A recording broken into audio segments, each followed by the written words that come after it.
Shalom, shalom à vous, peuple de Dieu, que le Seigneur bénisse abondamment. J'espère que vous allez bien. Aujourd'hui, le Seigneur m'inspire de me prononcer sur les cas d'âge entre un homme et une femme. Alléluia. Les cas d'âge qui existent entre un homme et une femme dans le cas du mariage. Alléluia. Le mariage est un sujet qui est vraiment délicat. Avant d'entrer dans le mariage, je dis toujours aux bien-aimés qu'il faut prendre des renseignements nécessaires avant d'y entrer. Le mariage est comme un village dans lequel tu vas y vivre pour toujours, pour le restant de ta vie. Donc, avant d'entrer dans ce village-là, il faut te renseigner d'abord. Alléluia, pour connaître la volonté de Dieu. Amen. J'entends souvent les gens dire que en amour, l'âge ne compte pas. Si les deux s'aiment, ça suffit. Si les deux s'aiment, c'est bon. Bien-aimés de Dieu, nous, en tant qu'enfants de Dieu, qu'est-ce que nous devons savoir sur le mariage avant de nous engager? Le monde qui ne connaît pas Christ, qui ne connaît pas la volonté de Dieu, ils peuvent se marier sans tenir compte de l'âge. Mais pour nous, enfants de Dieu, avant de s'engager dans une relation amoureuse, il y a des critères que nous devons respecter. Et aujourd'hui, dans cette vidéo, nous allons parler de tous ces critères. Alléluia. Gloire à Jésus-Christ. Bien-aimés de Dieu, comme vous le savez, la Bible, c'est ça qui est notre boussole. La Bible, c'est ça qui est notre itinéraire. Gloire à Jésus-Christ. Alléluia. Nous allons lire le livre de 1 Timothée 2, le verset 13, pour approfondir notre exhortation ou notre enseignement. 1 Timothée chapitre 2, à partir du verset 13. Car Adam a été formé le premier et Ève ensuite. Dans cette parole, je comprends que Dieu a créé premièrement Adam et Ève ensuite. Gloire à Jésus. Genèse chapitre 2, le verset 23. Et l'homme dit, voici cette fois celle qui est os de mes os et chair de ma chair, on l'appellera femme parce qu'elle a été prise de l'homme. Donc, ici nous comprenons que la femme a été créée à partir de la corde que Dieu a prise de l'homme. La femme est venue dans ce monde grâce à la corde de l'homme. Dieu, dans la création, il va créer Adam. Il va le former à partir de la poussière de la terre. Mais s'agissant de la femme, Dieu a fait dormir Adam dans un profond sommeil et il a pris sa corde pour créer Ève. Donc ici, nous comprenons que l'écart d'âge entre Adam et Ève, c'est Adam qui est l'aîné et Ève la cadette. C'est Adam qui est âgé et Ève la petite sœur. Gloire à Jésus. Alléluia. Le mariage n'est pas une institution humaine. Mais ce que vous devez savoir, c'est que le mariage est une institution divine qui a été instituée par Dieu. Donc, dans la création, Dieu crée premièrement l'homme. Et ensuite, il crée la femme à partir de la corde qu'il a prise de l'homme. Donc, dans le mariage, l'homme doit être toujours âgé. L'homme doit être toujours âgé dans le mariage. C'est l'une des critères pour nous, enfants de Dieu. L'amour n'est pas au-dessus de Dieu. Nos sentiments amoureux, nos sensations ne sont pas au-dessus de Dieu. Alléluia. Le mariage est une institution divine. Donc, on doit se marier selon l'ordre qui a été établi par Dieu. Amen. Nous, enfants de Dieu, nous sommes des imitateurs de Christ. Alléluia. Quand nous allons prendre le livre de Genèse chapitre 17. Abraham tomba sur sa face, il rit. et il dit en son cœur, naîtra-t-il un fils à un homme de 100 ans et sera âgé de 90 ans, enfantera-t-elle? Donc, il y a une personne qui est notre Père dans la foi. Et cette personne qui est notre Père dans la foi, c'est Abraham. Quand nous regardons l'écart d'âge entre Abraham et sa femme, il y a plus de 10 ans. Cependant, dans la création, l'homme et la femme ont été créés le même jour. Mais sûrement, les heures les séparent.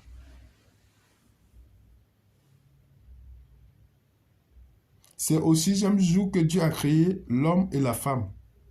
Mais l'homme a été créé premièrement, ensuite la femme.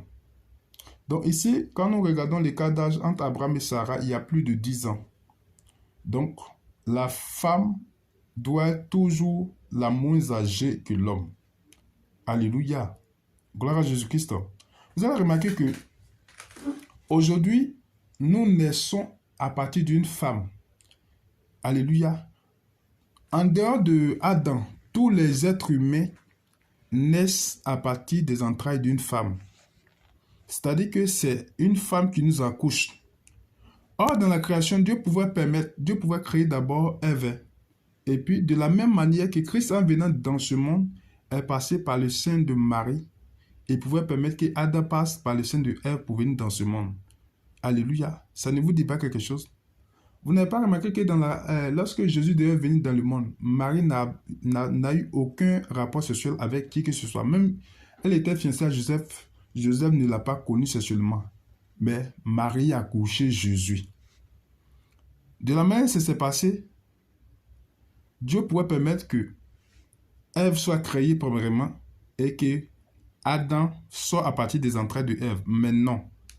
Dieu a permis que l'homme vient premièrement et ensuite il prend sa corde pour créer Ève. Entre Adam et Ève, qui doit être âgé? Adam et Ève sont aujourd'hui l'image du mariage, ou sont l'image de foyer.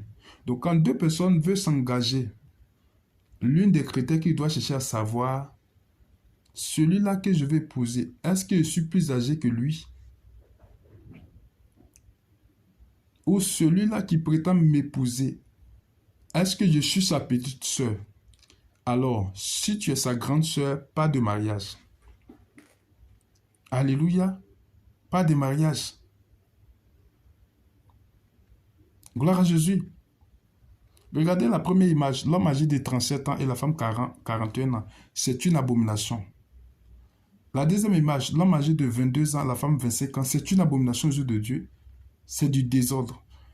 La troisième image. Nous voyons 16 ans, 16 ans. C'est-à-dire Adam et Ève ne peuvent pas avoir le même âge. Ils n'ont pas été créés à la même heure. Gloire à Jésus. Donc comme nous avons un Père qui est notre Père dans la foi Abraham, donc nous, enfants de Dieu, nous devons suivre l'exemple d'Abraham. Regardez ce qu'il a dit ceci. Dans le livre d'Éphésiens. Éphésiens chapitre 5, verset 23. Car le mari est le chef de la femme, comme Christ est le chef de l'Église, qui est son corps et dont il est le sauveur. Or, de même que l'Église est soumise à Christ, les femmes aussi doivent l'être à leur mari en toutes choses. Donc la question que je pose, entre l'Église et Jésus, qui est l'aîné? Entre l'époux et l'épouse, qui est l'Église, qui est le chef? Donc dans toute relation amoureuse qui est le mariage, l'homme doit être toujours le chef en matière d'âge. Et même aujourd'hui, quoique il y a des hommes qui sont plus âgés que les femmes, mais la femme veut le commander parce que la femme n'aime pas la soumission. C'est pour ça qu'il a dit, femmes, soyez soumises à vos maris. À chaque fois qu'on veut donner des conseils, on veut parler du mariage, on parle à la femme de se soumettre, de se soumettre, de se soumettre, de se soumettre. Alléluia. Et dans ça, des gens vont dire qu'en matière d'âge, en matière d'amour, l'âge ne compte pas. L'âge compte. C'est un ordre établi par Dieu parce qu'il est l'auteur de l'union entre un homme et une femme. Il est l'initiateur ou il est le créateur. C'est lui qui a institué le mariage.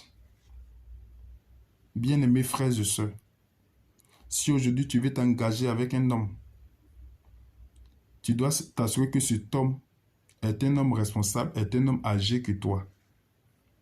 Tu ne peux pas te mettre dans un couple avec un homme que vous avez le même âge. Ça ne marche pas. Tu ne peux pas te mettre dans une relation où la femme, ou toi femme tu es âgée que l'homme, ou que l'homme est moins âgé que toi. Ça ne marche pas. C'est de l'abomination aux yeux de Dieu. C'est du désordre. Et ces gens de mariage-là, ça ne dure pas. Souvent, ils ont des problèmes de stérilité. Je ne dis pas que ceux qui sont mariés dans l'ordre n'ont pas de problème de stérilité. Mais ces gens de foyer-là, ça ne dure pas. C'est des problèmes à ne point fini. Et même quand on va dans le domaine de la science, la femme vieillit plus vite que l'homme. Gloire à Jésus. Alléluia. Bien-aimé de Dieu. C'est vrai que l'homme doit toujours plus âgé que la femme. Mais il y a des limites. Quand nous prenons l'exemple d'Abraham, entre lui et Sarah, il y a 10 ans. Il y a des hommes qui ont 50 ans et qui vont venir épouser une fille de 20 ans. C'est une abomination, c'est de l'inceste. Tu ne peux pas, ma soeur, tu ne peux pas épouser un homme qui aurait l'âge de ton père. Tu ne peux pas épouser cet homme-là. Un homme qui est ton grand-père ou qui peut enfanter ton père ou même qui a l'âge de ton père. Tu ne peux pas épouser cet homme-là. Gloire à Jésus. Tu ne peux pas épouser cet homme-là. Gloire à Jésus. Un homme qui peut enfanter ta mère et toi, tu vas te mettre en couple avec cet homme-là. C'est une abomination aux yeux de Dieu. L'écart d'âge maximum, je ne donne pas moi mon avis, mais je parle selon la parole de Dieu. Abraham avait plus de 10 ans que Sarah. Il avait 100 ans, Sarah avait 90 ans. Donc, nous suivons l'exemple d'Abraham. Au plus là, 10 ans maximum. Au moins. Ce que tu dois savoir, c'est que même si tu dépasses ta femme un jour ou 2 heures, mais l'homme doit être toujours âgé que la femme. Vous ne pouvez pas avoir le même âge. Avoir le même âge, c'est dire à Dieu, quand tu m'as créé au même moment qu'Adam. C'est une abomination aux yeux de Dieu. Donc toi, enfant de Dieu, si tu es dans une relation amoureuse et que tu es plus âgé que l'homme, il faut rompre. Il faut rompre. Ne t'engage pas pour aboutir au mariage. Et si par ignorance, tu es marié et qu'aujourd'hui tu es plus âgé que ton homme, ça, tu vas demander pardon à Dieu parce que la Bible déclare que Dieu ne tient pas compte des temps d'ignorance, mais veut que tous parviennent à la repentance. Un peu comme si quelqu'un qui s'est tatoué le corps, qui a mis des tatouages sur son visage, qu'est-ce que tu vas en faire? Tu vas demander pardon à Dieu. Le tatouage, ça reste. Tu ne vas pas te repentir pour pouvoir faire quoi? Couper ton oreille sur lequel tu t'es tatoué ou bien couper ton bras. Non. Ici, là, il n'y a pas de divorce. Parce que tu t'es marié sans le savoir. Donc ici, Dieu ne tient pas compte des temps d'ignorance. Donc c'est la même chose comme une personne qui s'est tatoué le corps. Gloire à Jésus qui s'est tatoué le corps et qui avait demandé pardon au Seigneur. Tatouage, ça ne peut plus effacer. Gloire à Jésus. Ça ne peut plus effacer. C'est la même chose. Donc, si tu es jeune frère, que tu veux t'engager dans le mariage, la première des choses que tu dois chercher à savoir avant de tomber amoureuse là, l'âge est important. Parce que si tu le sais que tu t'engages, tu vas aller rencontre à Jésus. Ma soeur, avant de t'engager avec un homme, sois sûr que tu es moins âgé que l'homme. Ou ne pas épouser ton père, quelqu'un qui pourra enfanter ton père ou ta mère, ne le fais pas. C'est une abomination aux yeux de Dieu. Ça n'a jamais existé dans la parole de Dieu. Gloire à Jésus. Que le Seigneur te bénisse abondamment. Que sa grâce et sa miséricorde soient ton partage. C'est ici que je vais m'arrêter. Le Seigneur Jésus, dans son amour, dans sa grâce, m'a inspiré de t'instruire sur ces choses. Alléluia. Prends ce message au sérieux. Et si tu n'es pas convaincu, bien aimé de Dieu, tu peux aller prier. Et si je parle en m'appuyant sur la parole de Dieu et non sur mon avis, que le Seigneur te bénisse abondamment, que sa grâce soit avec toi. C'était le frère Élie Benjamin, serviteur de Jésus-Christ. Alléluia. Gloire à Jésus. Alors, vous voyez au bas de votre écran, j'ai mon numéro WhatsApp qui circule. Si tu veux m'écrire pour me poser des questions, ne manque pas, je suis disponible. Alléluia. Gloire à Jésus-Christ. Que le Seigneur te bénisse abondamment et je te dis shalom, shalom, shalom, shalom, shalom.